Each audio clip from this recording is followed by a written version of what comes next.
It is my assignment to talk to you today about how to really impassion and motivate the people that serve up under you and serve with you so that they can be all that they can be. Not only in terms of staff development and developing their skill set, but developing the place that they work from so that they can have the continuity of thought and the nimbleness of mind to be effective and impassioned about what they do. Because when people are passionate about what they do, they are far more effective at what they do. This is not just about money now. It's not just about money. Listen, as we talked about not always having at our disposal the resources to compete with the secular. Often the sacred is coming on that last horse coming down the track. You know, just we're getting there. We're coming in the right direction, but we're moving a little slow.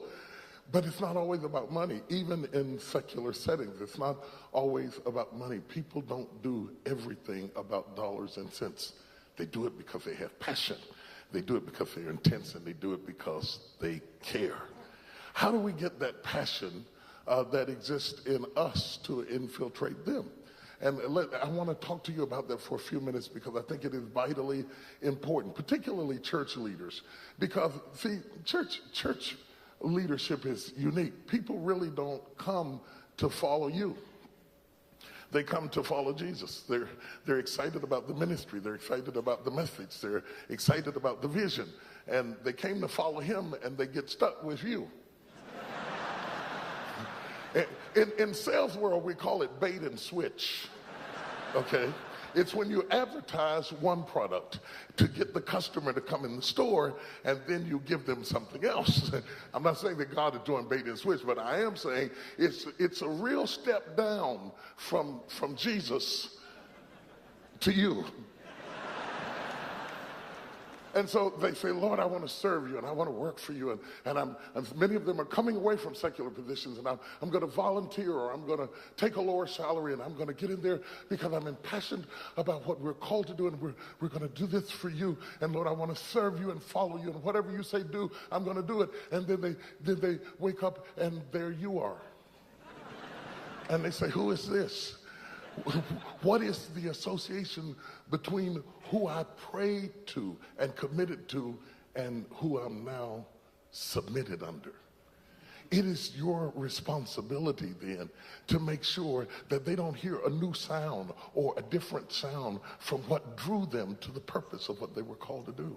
So I suggest to you that you cannot impassion people if you are not passionate yourself. And in order to be passionate yourself, you have to make sure that your leadership comes from a divine place, from a sacred place, from an inner place, that it's more than, it's great to get books and get notes, especially mine. And shameless plug, pray for me. If you can pick up ideas from a lot of people, but we cannot be clones when it comes to passion. You have to get passion, because out of that plethora of ideas, they're the menu of things that you put together to support what you are passionate about doing. It's not about mimicking other people, because mimicking is not authentic, and people will get tired of following a cheap copy of a great original. Anybody who moved nations or masses of people or companies or built empires, they did it from an inner place, from a sacred place, from a knowing place, from a place of power, not a place of imitation. Not somebody who's running behind somebody who was wonderful saying, me too, me too. Just like he said, that's good. No. That's why our university struggle. You can't teach this. You can't just teach this. It has to come from an inner place. You can't just be a Me Too leader and impassion people to follow somebody who is not impassioned about what they're doing and saying, oh, wait a minute, let me see, step 2, we're going, no. It has to be something that's deep down inside of you. So we got to get this fire. And we got to be able to pass it on without it being diluted and without it being polluted. And that's my challenge, first of all, to make sure that that we are drawing from a divine place, from a sacred place, from an inner place, a place of strength. There was a guy in the Bible that the Lord called him and created him. His mother was Hannah. And he used Hannah's empty womb to produce a Samuel. Samuel's job was to bring Israel through transition into something new and something fresh. And what leadership is always transition. It's not copy. It's not repeating. It's going from this to that, from here to there, from A to B. It's not just maintaining. It's amazing today, the leaders today who think success is maintaining. It's like being on the highway, stuck behind somebody who's just sitting there. They're on the highway. They got the engine going. The music sounds real good, but they're not moving. People follow people who move, people who take action, and people who take risk. And for the risk of being a great leader, you have to be sure. I need a sense that I'm on a mission that's bigger than me. How many people need a sense that what you're doing is more important than you? It has to be bigger than you. It has to make you get up out of the bed in the middle of the night and say, what am I going to do about this? Or get up early in the morning and jot down some notes because you are impassioned about it. And when you do that, it is powerful. When Samuel gets his first job in the temple and he's working in the temple, he is the son of Hannah. He's a baby boy. He doesn't really know the Lord. He knows protocol. He knows systems and services. God can't use people who don't have a real connection with him to do his work because you have to get it from a divine place.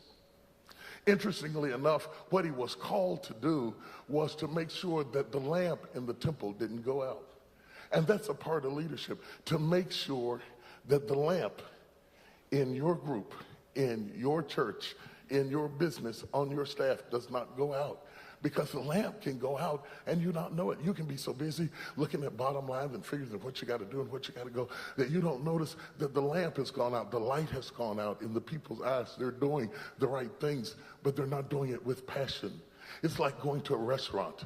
My wife likes to go out to eat, and I like to go out to eat because we're getting older and we're getting lazy, and we don't want to cook anymore, you know. And so we go out to eat. And you go out to eat, and the manager's in the back figuring some things and working on some things. You don't get to encounter him. You get to encounter who he sends. And who he sends is somebody who says, yeah, what do you want? I don't know if we got any more meatloaf left yet. I don't know. I'll check on it if you want to check. But she is doing the job. But she doesn't make me want to get the meatloaf. She doesn't make me want to stay there. She doesn't make me want to breathe. It's somebody else, let's just die together. Let's have a real fellowship and die. But somebody else could come out with the same stuff and make you excited about it, make you impassioned about it. And really, her failure is not her own. It's the failure of the person who employs her and who empowers her and who sent her to represent him without making sure that the passion flowed down like oil from the head to the beard to the skirts without being diluted or polluted. From the head to the beard to the skirts. Say that. From the head to the beards, to the skirts. Say it again. From the head to the beards, to the skirts. Now that works real good for the men, but the ladies are saying, I don't have a beard, all except one. But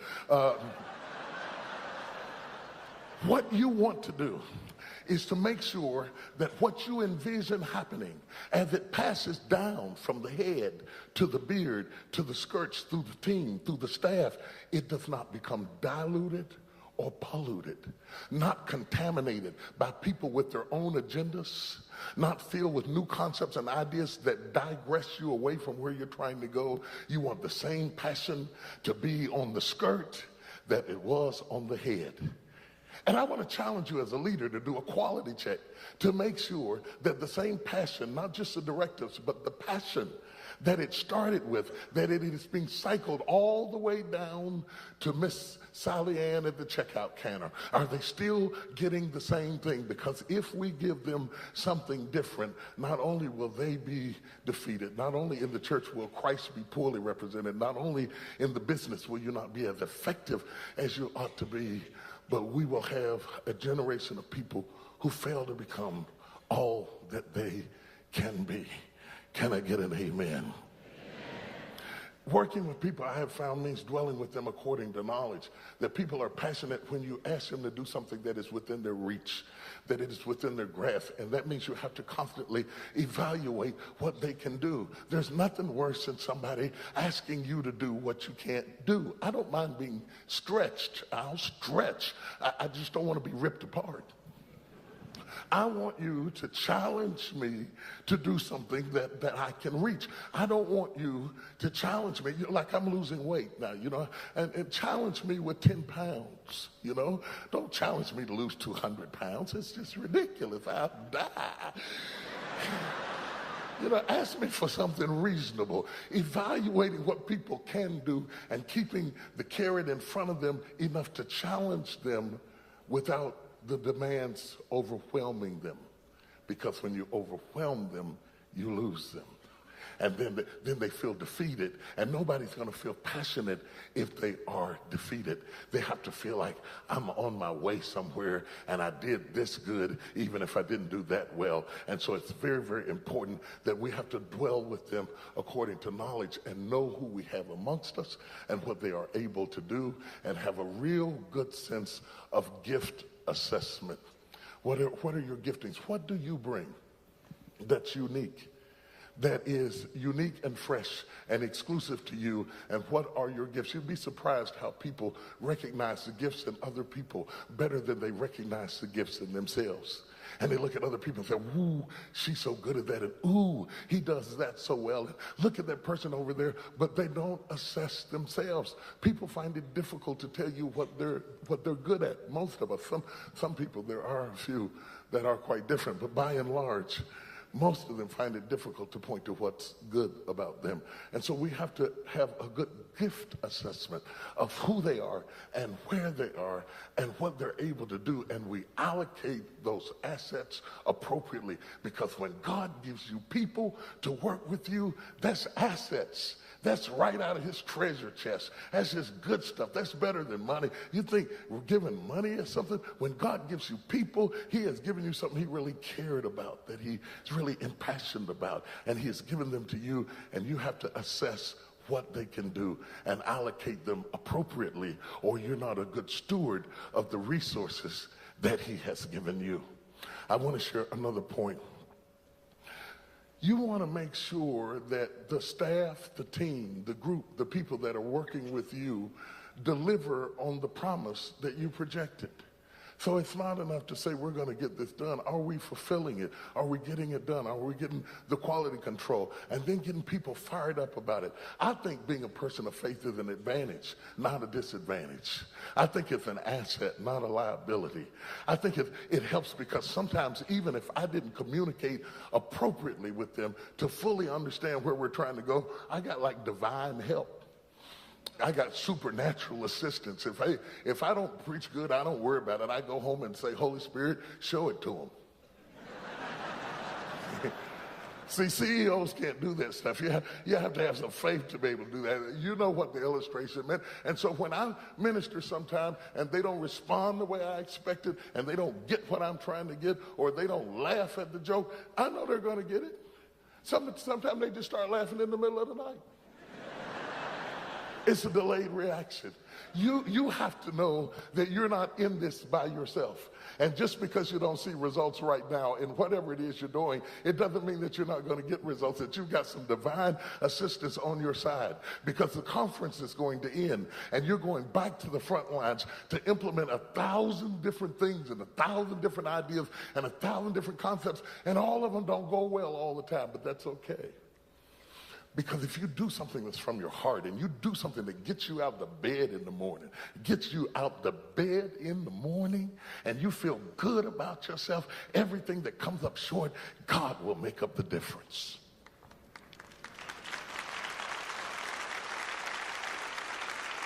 He will absolutely make up the difference. I want you to understand, too, that one of the things that really causes people to be impassioned is when they sense the contagious passion that you have every day. Not just power, but passion. Not just principles, but passion. There are some people that you can't just hand them principles and expect them to go with it. They are ignited by passion. They give by passion. They sacrifice by passion. Now, wait a minute, I just got a thought. I'm saying passion, and you might be thinking emotionalism. But passion is more than emotionalism. Passion is the fuel that makes the engine go. Passion. It's the force behind it. It's the intensity. I'm not asking you to be emotional. No, there's nothing wrong with being emotional. We could debate that some other time. There's nothing wrong with being emotional. There's something wrong with being led by your emotions, but there's nothing wrong with being emotional. I'm asking you to be passionate. I'm asking you to put people to work doing the things that make them leap out the bed in the morning. I still leap out the bed in the morning. I just leap a little slower. I used to hit the floor running. Now I just kind of slide into it real slow. But get up I will, because there's something to make me get up and run and be motivated and be inspired, because I believe in something. Why has God brought you here and exposed you to all of this stuff and all of these teachings and all of these motivative ideas? Why are you watching where you are around the world as a leader, as a spiritual leader, as you develop a program that fits you? Everything you hear doesn't fit you. It may not be the same solution in Zambia that you use in Canada, and what works in France may not work in Hong Kong. And so you take a little bit of this and a little bit of that, and you develop something, and you bring it before God, and you say, Lord, show me the things that I have learned today that will work for me, that fit my skill set, that I can adopt and bring back and use it to take our group, our country, our church, our nation across the line. Because leaders are called to deliver the people across the line, to deliver the field, the football across the line, to get the job done. And we can do it. Somebody shout, yes, we can. Oh, you're doing pretty good. You're doing pretty good, but you're going to get better. Touch somebody and say, I'm going to get better. I want to share just a couple of more things with you. I've seen two different kinds of leaders. I call them builders and bankers. And when I say bankers, I'm not talking about money. My grandma used to have a wood stove in her house, and y'all city people and young people, all of you look like you're about 22 or 23, so you don't know what I'm talking about. But down in the country, they used to build fires, and in order to get the fire to stay all night, they would take the ashes and throw it on the fire, almost like they were going to put it out, and they called it banking it. Banking it made it burn all night without burning up. I categorize leaders in two categories. There are builders and bankers. Let me tell you about builders. Builders are people that you can give them little or nothing to work with. They will go out and gather the wood. They will dry it out. They will build the fire out of little or nothing, and before you know it, they will turn a match into an inferno. Joseph was a builder. Everywhere you put him, he prospered. They put him in Potiphar's house. They prospered there. They put him in the prison. Now, you know you are good when you can build in the prison. I would just be trying to survive. I'd be backed up against the wall talking about, help me, Lord, get through this. Joseph is building. You'll get it tomorrow. That's one of the things you'll get tonight. It's okay. It's okay. It's okay. The Holy Spirit's going to show you what I meant by that. About 2 o'clock in the morning, you're going to sit up in bed and go, it's cool. He could build out of anything. There are certain people you can give them a hopeless situation and they will turn it around. A company, a church, I don't care what it is. They will turn it around. They're builders. Generally, those people are better at building than they are at maintaining. So if you are a builder, you need a banker. A banker is somebody, they can't build it, but they can manage it. They can operate it. They can stabilize it. They can keep it going. They can make it functional. The problem with most leaders is that we bring around us people who are just like us. So builders like builders and bankers like bankers, because we like to be around people who think like us. So you get a bunch of people, a bunch of builders together, and they start coming up with ideas. Let's do this, let's build this, let's build a football stadium, let's start Christian Athletes for Christ, let's start this movement over. They're great at starting stuff, and you got all this stuff starting, and they're building, and they're building, and they're building. As long as they're building, they're there. But when it comes to maintaining it, it goes out the window. I just see somebody got it right there. See, I told you. That's how that works. That's how that works. Throughout the service, you're going to get that just spontaneous laughter is going to break out right over in that section right there in just a minute, because you're going to get this. Are you bringing around people who do what you do? Because if you only surround yourself with people who do what you do, they compete with you, but they don't complete you. You don't want people who just do what you do. You want to surround people who are good at what you are not good at. If you're a builder, you need bankers around you. You need people to stay with you. Come up with ideas in the middle of the night. You can just walk on your way to the shower. You're just coming up with all kinds of great stuff. Glory to God, I got another one. You can build it up. You need people around here catching those ideas, making them happen, stabilizing them, and making them function. If you're a banker, you're good at putting ashes on the fire and keeping things going, but don't have a creative bone in your body. You need to surround yourself with people who are good at what you are not. It is amazing to me that when Jesus got ready to pick 12 disciples, he didn't choose not one rabbi. Isn't that weird? He's going to start the foundation of the church, and he's going to establish it with 12 boys, and none of them did what Jesus did. He gets a fisherman. A fisherman, what do you know about speaking? You're going to end up delivering the inaugural address when the Holy Spirit is ushered in the book of Acts, but right now, I got you drive this boat. And Matthew, go down there and talk to the IRS. Luke, my head is hurting so bad. Can you give me an aspirin or something? Good teams are not teams where people are good at what you are good at. Good teams complete you, and they don't compete with you. They add to you. They accessorize your life.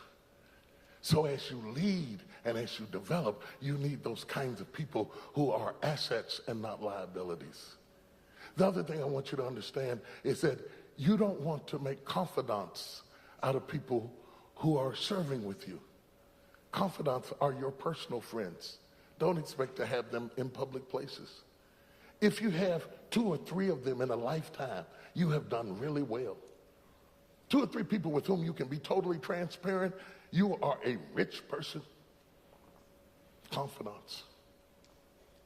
If you want to define confidants simply, confidants are people that are for you. They are for you when you're up. They are for you when you're down. They are for you when you're popular. They're for you when you are not popular. They are for you. They are there for you. If you have 2 or 3 in a lifetime, you're a blessed person. Now, the next group is a broader category. They're constituents. And this is the category that we work with the most. Constituents are not people who are for you. They are people who are for what you are for. They are for what you are for. They buy into your cause. They buy into your mission. They buy into your theology. They buy into your president. They are for what you are for. And they work with you, and they serve with you, and they volunteer with you because they believe in the mission. And as long as we are clear about the mission and the message, they are there. Don't get those two confused and think that a comrade is a confidant. Because a comrade is for what you are for. And in time, they may jump in on a car that's going in the same direction and jump out of your car, and your feelings can't be hurt when they move because they were never for you. They were for what you were for. I call them scaffolding because there are many, many people that come into a ministry, into a business, into a company till something is erected, and when it is erected, the scaffolding is removed and the building remains. What are you saying? Don't try to hold people too tightly who are meant to come and go. Don't make the goal to hold the person, because some people are like the King James Version. They come to pass. And it came to pass when Ezekiel, the next time somebody leaves you and it kind of hurts you, just clear your throat, open your mouth and say, and it came to pass. And that's okay, because they are not there for you nor for what you are for. They are not there for you, they are there for what you are for, and when that service is over, they may be gone. The third category are comrades. Every now and then, people will come and hook up with you. They are not for you, they are not for what you are for, they are against what you are against. They're attracted to the fight, and as long as there's something to fight, they are motivated by the fight. And when somebody's motivated by the fight, you put them in the fight. There are some people that you have that are motivated to fight. You might not have them, because churches today seem not to know what to do with people that are fighters, because everybody's been whitewashed into Christian anonymity. But Jesus had, like Peter, you know Peter, the guy with the sword that cut off ears and stuff. You got to keep at least one ear cutter. You got to have somebody. Everybody on your team can't be worshiping and slain in the spirit. There's got to be somebody saying, bless God, do it or die. How do you manage somebody who is passionate in a way that we don't understand? How do you manage, if you're a Moses, a Joshua? Joshua was a fighter. He wasn't a briefcase carrier. He wasn't going to drive the car out to dinner. He was there to fight. And if you have somebody on your team who is there to fight, they're an asset if you learn how to use them. And if you don't know how to use them, they will end up fighting you.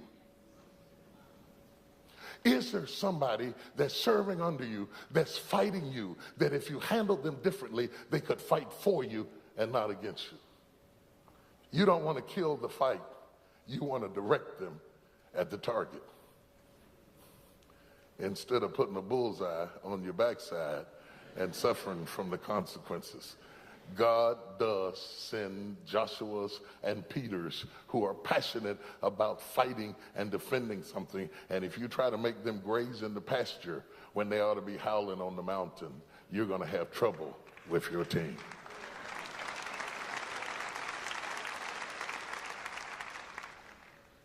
There's an interesting thing that happens when people have been with you a while. I was riding over here with the brother, and he was talking about how long he'd been with this church, and he was talking about how wonderful this church is and how wonderful Pastor Bill is and how wonderful everything is, that he just got me so motivated I almost moved from Texas and said, I'm going to Chicago. Bless God, I'm just going to leave. I'm coming to Chicago. I'm going to be there. He's just doing it. He was doing it. It's not in his job description. He's doing it. He's passionate about it, fired up about it. And so I might move up here.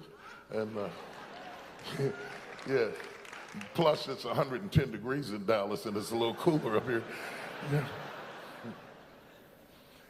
And I thought to myself how much he reminded me of his pastor. Real good leadership takes the passion that's on the leader and divides it on the team.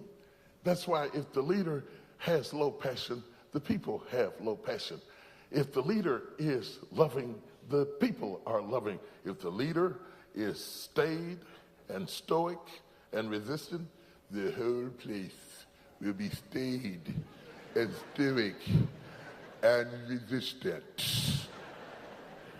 There is some little connection between you and the people you lead where they begin to flow in your spirit. Like Moses. Moses said, I need some help. He's talking to Jethro, this is killing me, it's driving me crazy. And God says, I will take of your spirit that is upon Moses and I will put it on 70 people. Do you have my spirit? Do you have my vision? Do you have my passion? Do you have my anticipation? You know, here's the test. When somebody's working with you and they've got your spirit, and you're across the room from them, and you cannot send them a text, and you can't send them an email, but you give them a look. When they can read looks, they have your spirit. Now, I don't know whether you get this, but this goes all the way back to being a child. My mother had a look that could look across the room. It was a red beam look. She didn't say anything. She just looked. I got the interpretation. I knew exactly what it meant. It was an e-blast. It was delivered. I opened up and read it and sat down. You work best with people that you read well. You cannot be led by somebody you cannot read. Because then the goal becomes to understand, I don't know what they mean, and then they're in their bathroom crying, saying, I don't know what they mean, I don't know what they mean. Most leaders find it difficult to be transparent enough to let people know you enough that they can walk in your spirit and have your discipline and have your attitude. So that means that if you're going to lead people like Jesus, you have to be willing to show them your wounds and let them see who you are. Do you notice that when Jesus rises from the dead, he doesn't show himself alive to sinners anymore? It's to his disciples that he reveals his wounds. He says, if you are going to work with me and die for me, you have to see me. And he goes through doors and he shows up on the road to Emmaus and he pops in while they're eating cheeseburgers and fries. Well, something like that, sort of like that. Well, you know, embellish a little bit, but he shows them who he is so that later in life, when they face oppositions, they learn as much from his struggle as they do from his strength. Tomorrow when we leave, today when we leave, this evening when we leave, when you go out to face your Goliath, your giant, your task, you don't just fight battles. You also have to fight normalcy, blandness, mediocrity, nothing moving, nothing happening, nothing going on. And it's in those moments of nothingness, in between battles. Nobody has to impassion you in a battle. Even if you can't fight good, you get impassioned. You know, you cry good. Nobody has to impassion you when you're under attack. It's the long walk between them that you have to keep people motivated. And that assignment falls on you. And you say, if you feel like I do sometimes, I get tired of encouraging people. Pray for me. You think that's a confession? I could really blow your mind if we had some time.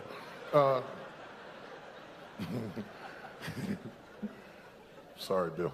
I get tired of encouraging people. Sometimes you encourage people, they go home with your courage, and they are encouraged, and you are depleted from leadership, and you go home discouraged. And sometimes, as a leader, I'm helping them, wishing I had somebody to help me. I am so wonderful and so good that I wish I had a me.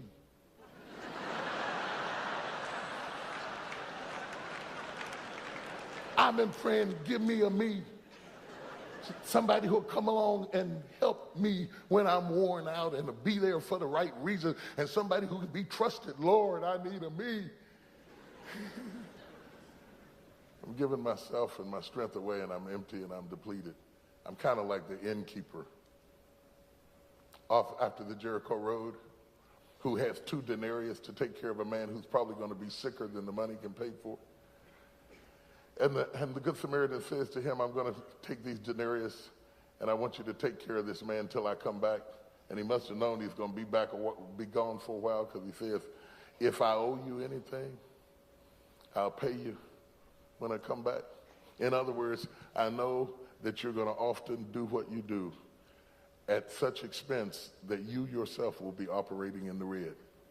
Encouraging, leading, motivating, teaching, and tired, fighting and tired, working and weary, showing up for the battle and not being as motivated as you look like you are. And that's what I call operating in the red. But he says to him, if I owe you anything, I will repay you when I return. As you close out this conference, I wish I could tell you that you're always going to be motivated and you're always going to be on fire, but you won't. I wish I could tell you that nobody's going to get on your nerves, but they will. I wish I could tell you that everything you projected and planned is going to turn out the way you want to, but it won't. I wish I could tell you how to deal with not only the mountains and the valleys, but the nothingness and the blandness of in between.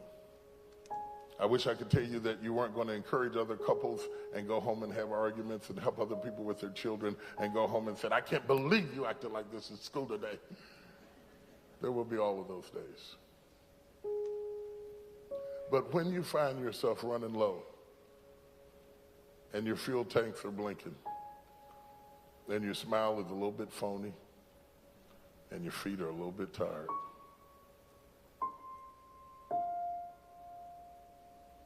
what you have that people who don't have faith do not have. You have a God to whom you can turn and say, help me so I can help them. And give me passion so I can give them passion. And give me fire so I can pass it on. As we close, whether you're watching in the overflow or here or watching by video or all the technological opportunities that exist today, all that you've heard means nothing if you run out of gas, you run out of strength, and you become just like the waitress. Yeah, what do you want? We got a yeah, what do you want church? We got a yeah, what do you want situation. Those churches wither, those ministries wither, but those that are passionate and those that are effective remain.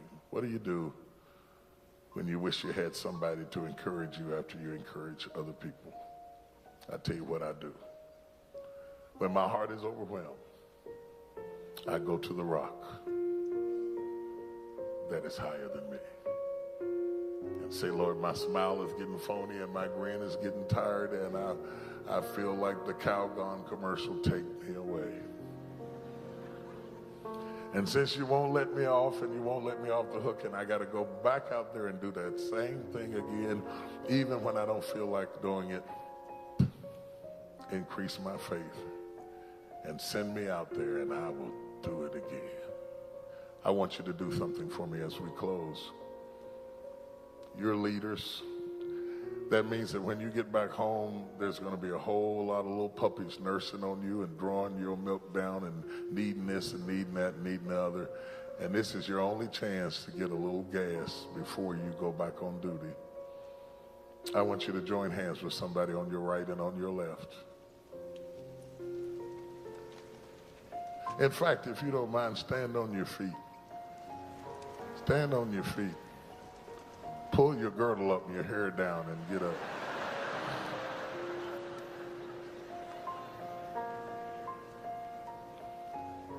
And join hands with somebody, if you would, span all across the aisle. You can't be passionate, tired, and discouraged, and you can't be passionate if you're just dutiful and going through the motions. You can't motivate people if you're not motivated yourself. And the person you touch right now, they might be on fire so much so that when you touch them, your finger burned. But in all likelihood, they've been through enough that they've spent some gas helping and doing and leading and doing this and that and other, and they come here to be refueled intellectually and stimulated mentally. But what you need before you go home is a touch spiritually, so you can take all of that information and use it for good. Squeeze that hand. Squeeze that hand. Let them know they're not alone. Because most people are dealing with stuff they think nobody else is dealing with it but them. You are not alone. You are not in it by yourself. There are other people going through what you are going through. They may not tell you about it. They may not talk to you about it, but it costs to be a great leader. And as they go back and they get ready to be motivated, we want the Lord to renew your strength and build you up again. Squeeze that hand once more. Squeeze it again. I want you to know what a miracle feels like. You're touching a miracle right now. That person you're touching is an absolute miracle. They've been through things they can't tell anybody about, but they made it and they survived because God has a purpose for their life. And if you never touch another miracle, that brother right there, that lady right there, that man right there, that father over there, that woman right there, that's a miracle, and you're blessed to touch them. And as we pray together, whatever took them through and whatever brought them through and whatever helped them through, that same grace is going to flow through this room and bless you and send you out of here to ready to go into the enemy's camp and take back what he stole from you. Are you ready? Are you ready? Are you ready? Squeeze that hand. Let's go before the Father. Father, fill our cups and let it overflow with power and love and strength and might and encouragement. And those that have worked and sown and helped and encouraged and need a touch to be renewed and strengthened, let this be the moment that you light the wick on the candle and cause them to burn anew, burning in their spirit to do what they have been called to do. We rededicate ourselves to the mission that is set before us.